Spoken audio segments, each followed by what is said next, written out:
आज की इस वीडियो में हम जानेंगे जापान के ओकिनावा के लोगों का वो सिंपल तरीका जो न सिर्फ उन्हें लंबी उम्र देता है बल्कि आखिरी सांस तक जिंदगी जीने की ताकत भी देता है। ओकिनावा के लोग काफी टाइम से 100 साल से ज्यादा जीते आए हैं। हमारे यहाँ बहुत कम लोग हैं जो 100 की एज को क्रॉस कर पाते हैं, लेकिन इस जगह पर बहुत कम लोग हैं जो नेचुरल कॉजेज की वजह से 100 साल से पहले मर जाते हैं। इनफैक्ट आपको यहाँ पर 80 साल की उम्र के लोग खेतों में मेहनत करते हुए मिल जाएंगे। इकिगाई नाम की बुक में कुछ राइटर्स ने इस कल्चर को एक्सप्लोर किया और यह देखा कि आखिर ये लोग ऐसा क्या कर रहे हैं जिसकी वजह से ये लंबे टाइम तक जी पाते हैं। इन्हें ज्यादा बीमारियां नहीं होती और ये ओल्ड एज में भी काफी फिट और एक्टिव रहते हैं। वैसे तो इस बुक में हेल्थ के काफी सारे एस्पेक्ट्स को एक्सप्लोर किया गया है, जैसे योगा, फिजिकल एक्टिविटी और वर्क लाइफ कल्चर, लेकिन इस वीडियो में हम स्पेसिफिकली देखेंगे कि इस कल्चर में लोगों की खाने से रिलेटेड हैबिट्स क्या हैं। हम देखेंगे कि यहाँ के लोग किस तरह से अपने खाने को खाते हैं जिससे न सिर्फ ये लंबा जीते हैं बल्कि इन्हें बीमारियां भी कम होती हैं और ये बूढ़ी उम्र में भी खेतों में काम कर पाते हैं। सबसे पहले आपको ये समझना होगा कि खाना आपकी बॉडी में पचता कैसे है और आपकी बॉडी में खाना सच में पच रहा है या सड़ रहा है। खाने का डाइजेशन हमारे मुंह में ही स्टार्ट हो जाता है। हमारे मुंह में प्रोड्यूस होने वाला सलाइवा खाने में प्रेजेंट स्टार्च को ब्रेक करता है। तो अगर आप स्टार्च बेस्ड डाइट जैसे फ्रूट्स या आलू खा रहे हो तो उसका एक मेजर पोर्शन आपके मुंह में ही डाइजेस्ट हो जाता है। जब आप अच्छे से खाने को चबाकर निगलते हो तो खाना आपके इसोफेगस से होकर आपके पेट में जाता है। एक बार खाना आपके पेट में पहुंच गया तो आपका पेट 3 एंजाइम्स रिलीज करता है। पहला हाइड्रोक्लोरिक एसिड, दूसरा म्यूकस और तीसरा पेप्सिन। पेप्सिन आपके खाने में प्रेजेंट प्रोटीन को डाइजेस्ट करने में हेल्प करता है, लेकिन पेप्सिन को काम करने के लिए एक एसिडिक मीडियम की जरूरत होती है और ये acidic medium hydrochloric acid provide करता है। अब क्योंकि हाइड्रोक्लोरिक एसिड एक बहुत ही स्ट्रॉन्ग एसिड है जो आपके पेट को नुकसान पहुंचा सकता है, इसलिए आपके पेट में म्यूकस भी रिलीज होता है जो आपके पेट की इनर वॉल्स को चारों तरफ से कवर कर लेता है और उन्हें प्रोटेक्ट करता है। अगर आपके पेट में म्यूकस कम हो जाए या हाइड्रोक्लोरिक एसिड ज्यादा हो जाए तो ये एसिड हमारे पेट की इनर वॉल्स को नुकसान पहुंचाने लगता है और हमारे पेट में छाले पड़ जाते हैं जिन्हें अल्सर भी कहा जाता है। जब पेट में ये तीनों एंजाइम्स आ जाते हैं तो पेट एक चर्निंग एक्टिविटी करने लगता है। वो सिकुड़ता है और फिर एक्सपैंड करता है। इससे पेट के एंजाइम्स खाने में हर तरफ से मिक्स हो जाते हैं और खाना अच्छे से डाइजेस्ट हो जाता है। अब यहाँ पर समझने वाली बात यह है कि अगर आप पूरा पेट भरकर खाना खा लेते हो तो पेट को चर्निंग एक्टिविटी करने की जगह ही नहीं मिलती और वो खाना ज्यादा टाइम तक आपके पेट में पड़ा हुआ सड़ता रहता है। इसलिए कहते हैं कि कभी भी पूरा पेट भरकर नहीं खाना चाहिए। पेट हमेशा थोड़ा खाली रखना चाहिए ताकि वो खाना मूव कर सके। पेट में 4-5 घंटे तक रहने के बाद आपका खाना वहां से निकलता है और फिर स्मॉल इंटेस्टाइन में जाता है। यहाँ उसकी मुलाकात बाइल जूस से होती है जो कि आपके लीवर में प्रोड्यूस होता है। बाइल जूस आपके खाने में प्रेजेंट फैट को डाइजेस्ट करता है। इसके अलावा यहाँ पर आपके खाने में कुछ पैंक्रियाटिक और इंटेस्टाइनल जूसेस भी मिक्स होते हैं जो प्रोटीन को और डाइजेस्ट करने का काम करते हैं। इंटेस्टाइन में पेरिस्टालसिस मूवमेंट होता है जिसके हेल्प से खाना आगे की तरफ मूव करता है। इसलिए फिजिकल एक्टिविटी बहुत जरूरी है। जब आप फिजिकल एक्टिविटीज करते हो तो इंटेस्टाइन के लिए पेरिस्टालसिस मूवमेंट और आसान हो जाता है।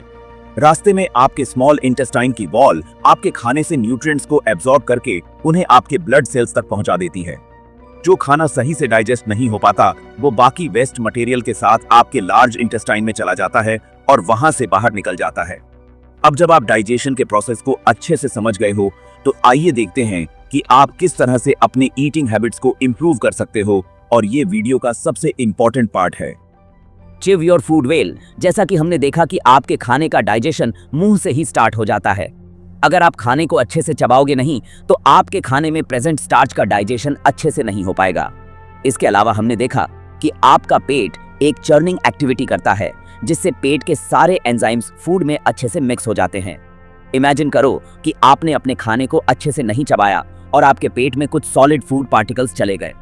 ऐसे में वो एंजाइम्स आपके खाने में अच्छे से मिक्स नहीं हो पाएंगे और वो सॉलिड फूड अच्छे से डाइजेस्ट नहीं होगा।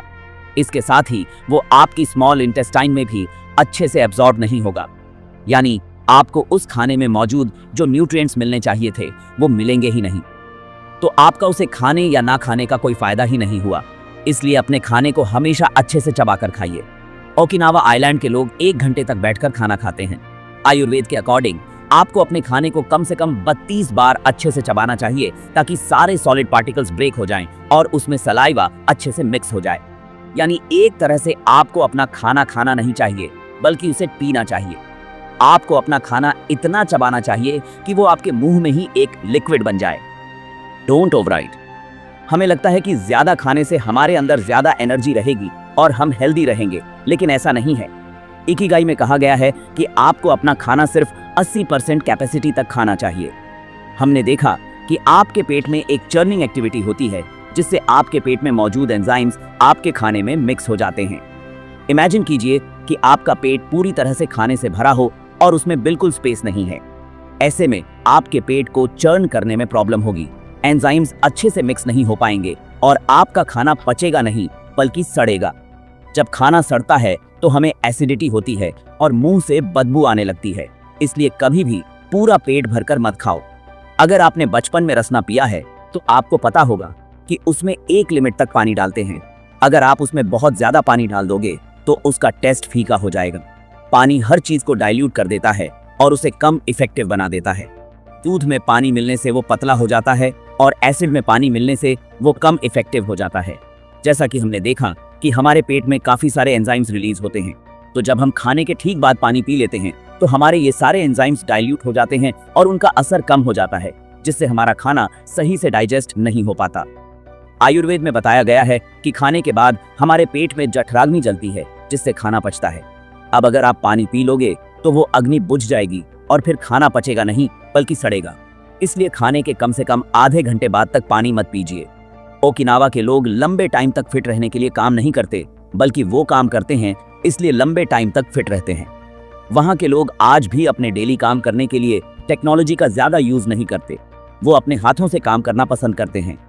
हमारी जनरेशन की प्रॉब्लम ये है कि हम सारा दिन बैठे बैठे निकाल देते हैं। इस वजह से हमारा ब्लड सर्कुलेशन खराब हो जाता है। हमारे इंटेस्टाइन्स में पेरिस्टालसिस मूवमेंट भी ठीक से नहीं हो पाता। इससे खाने को आगे मूव करने में प्रॉब्लम होती है और खाना टाइम पर प्रोसेस नहीं हो पाता। इसलिए जरूरी है कि आप दिन भर में थोड़ा फिजिकल एक्टिव रहने की कोशिश करें। लिफ्ट की जगह सीढ़ियां यूज करो, मार्केट पैदल या साइकिल से जाओ, या अपनी गाड़ी थोड़ी दूर पार्क करो ताकि मार्केट तक पैदल चल सको। अगर आप फोन पर टाइम पास कर रहे हो तो टहलते टहलते कर लो, बेड पर लेटकर नहीं। जब आप एक एप्पल खाते हो तो कुछ टाइम के बाद उसका सारा जूस निकल जाता है और आपके मुंह में सिर्फ फाइबर बचता है। यही फाइबर डाइजेशन प्रोसेस को इंप्रूव करता है। हरी सब्जियां और फ्रूट्स में बहुत सारा फाइबर होता है। जब आप फाइबर रिच फूड खाते हो तो खाना पेट में एक साथ अच्छे से मूव करता है और डाइजेशन सही रहता है। अगर आप एप्पल छीलकर खाते हो या सिर्फ उसका जूस पीते हो तो पेट पूरी तरह से साफ नहीं होता। इसलिए अपनी डाइट में हमेशा कुछ ना कुछ फाइबर रिच आइटम जरूर रखिए। खाना खाने का एक सिंपल रूल याद रखिए। आपको 100 साल पीछे जाना है। जो चीजें 1900 से पहले खाई जाती थी उन्हें खाइए, जैसे दाल, सब्जी, रोटी, ओट्स, मीट, फ्रूट्स आदि। जो चीजें 1900 से पहले मौजूद थीं लेकिन कम खाई जाती थीं उन्हें कम खाइए, जैसे शुगर। और जो चीजें 1900 से पहले मौजूद ही नहीं थीं उन्हें जितना हो सके उतना अवॉइड कीजिए। इस कैटेगरी में सारे प्रोसेस्ड फूड और जंक फूड आते हैं। अगर आप इस सिंपल रूल को फॉलो करोगे तो आपको पेट से रिलेटेड कोई प्रॉब्लम नहीं होगी। आप लंबा जियोगे और हेल्दी और फिट रहोगे। तो अगर ये वीडियो हेल्पफुल लगी हो तो इसे सबके साथ शेयर कीजिए। अगर आप ये वीडियो यहाँ तक देख रहे हो तो लाइक जरूर कीजिए ताकि मुझे पता चल सके कि कितने लोगों ने वीडियो लास्ट तक देखी है। Thank you for watching.